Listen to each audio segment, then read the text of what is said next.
So, I'm Antti Sant from Tampere University of Technology. Actually, I don't know how it got to be Tampere University of Technology, but it's, yeah. And I'm here to talk about this handheld immaterial display. Some of you might have heard about this fog screen technology already, and I came all the way here to tell that now we've made a smaller version of it. Well, hopefully a little more than that. I come from the School of Information Sciences. I'm a PhD student myself, and this work's been done in collaboration with Dr. Ismo Rakkolainen, who is the co-inventor of the patented fog screen technology. It's minus 20 degrees Celsius in Finland when I left, and a huge snowstorm, and still somehow in here in San Francisco I feel cold and I'm losing my voice, but I hope I can make it through this talk. So a little motivation, a little outline of this presentation. I'll speak a bit about the motivation and the related work we've done and present our prototype device and some results. They're not actually like measured results, they're just results of this prototype device, like what we've been doing. The motivation for this research has been in creating a novel display technology. Of course, there's been like 10, 20 publications of the fog screen, so I don't know if it's okay to call it novel anymore, but it's a different kind of display technology. It's inherently immaterial in its nature, so in augmented reality context, the display and the object of interest can share the same physical dimensions, and you can reach through the display. In the larger setups, you can walk through the display and interact with the objects that are currently in the display medium's physical dimensions. It's a novel concept as well because it's a handheld mid-air screen. So it's something you can just pick up, and it's an immaterial screen on your hand. And that, of course, brings up the need for some novel user interfaces, because it's not a physical, you can't touch it, you won't get any feedback from touching it, so we need new kinds of user interfaces to interact with the display. And in this talk, I mainly focus on the volumetric slicing aspect. So imagine you have a medical volumetric data set, and you can just produce slices of that volumetric data by moving some display on your hand. So holograms are kind of like the holy grail of display technology. Some of these images are very old. In the 70s, the Star Wars holograms were already introduced in the movies. And they're very simple to make in a video editing program, but they are pretty darn hard to make in real life. And what we've done is something a bit close to a hologram display.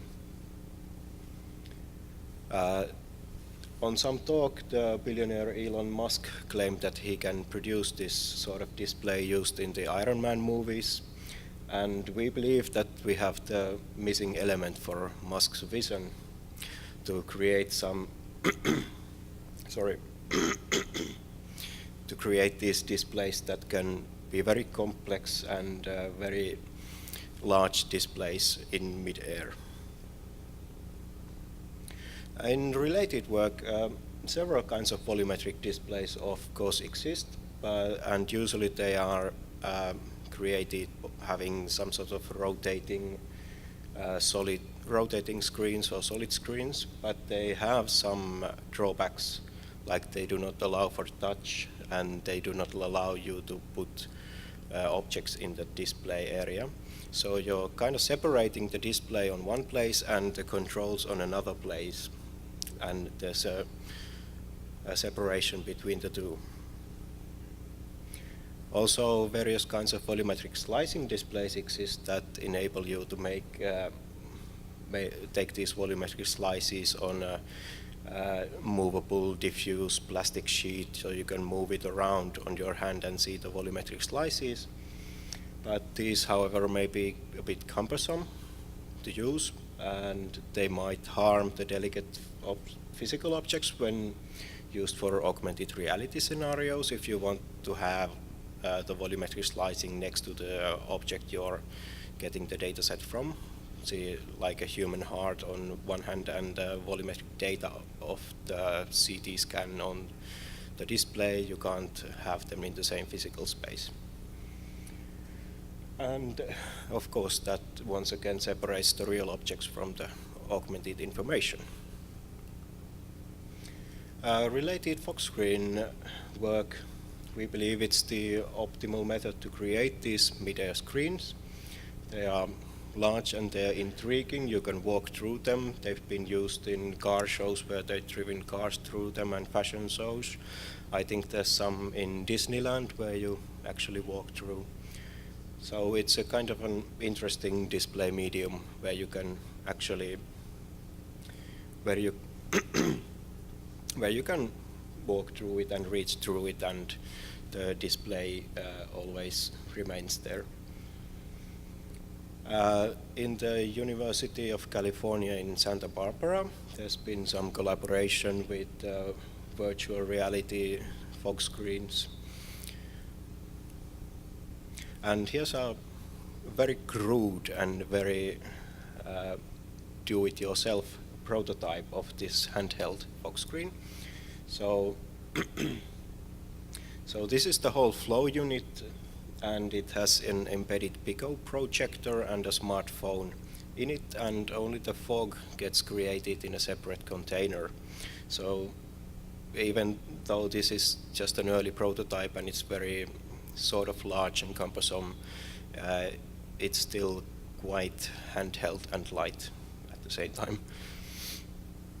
So we have the smartphone on the backside of this construction, and it can track an AR marker through tracking software, so we know where the display is being moved, and thus we can create the volumetric slices from it. We've used the Microvision Show WX Plus Pico projector, which outputs 15 ANSI lumens, which we've found to be quite enough in normal office conditions, normal office lighting. Its maximum resolution in today's standard is very low, but then again it's very close to the small screen, so it's actually quite acceptable, the resolution in the end. And of course the process, how it works, is quite simple. So the smartphone can track the markers through the AR library, get it back to the rendering software, which chooses the slides to render and sends it to the projector, which of course puts it back to the fog screen. Very simple. And here we can see the prototype in use. There's a data set from a colleague's knee surgery. It's a CT scan set where you have all these volumetric slices, and it's been rendered on the fog screen. And when you move the device, you can swoop through the different slices and look it from whatever part you're interested in that data set.